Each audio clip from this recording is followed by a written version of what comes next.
With the 44th pick in the 2020 NFL Draft, the Cleveland Browns select Grant Delpit, defensive back, LSU. All right, so Grant Delpit is off the board, and he's finally there.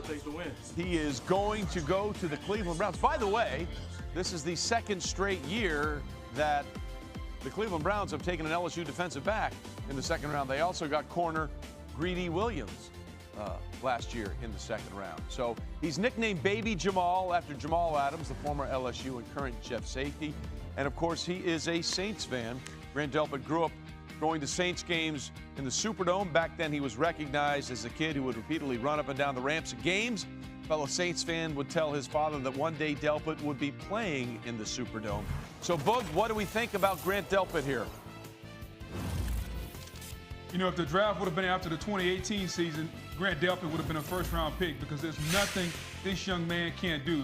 You want to put him in the slot, have him cover wide receivers or tight ends, he can do that. You want to put him in the half field as a safety, he can do that. A tackling machine, someone that can blitz. But what happened, you come into 2019, missed several tackles, had the high ankle sprain. The tape didn't just look as good as it did in 2019, and Grant Delpit suffered because of that. But I think going to Cleveland, now you got Ward on the outside as a corner, Grant Delpit as a safety. He is a playmaker at the safety position, especially if he's healthy, and he showed you in the national championship game against Clemson his ability, Mel, to come down and blitz. He can be that enforcer type as long as he cleans the tackles up. Look, that's the whole key. What we saw in 2018 was an all-around safety when he was 100%. Problem was this year he had an ankle injury against Auburn in October.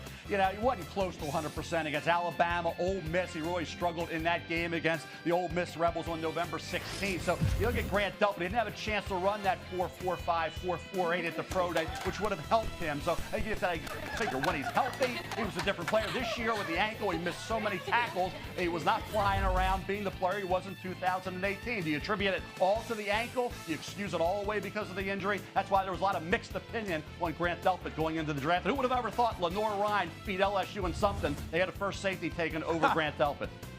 Nice line, Mel. By the way, he admitted he was trying too hard at some point to be perfect. But, yeah, some of that absolutely was the injuries as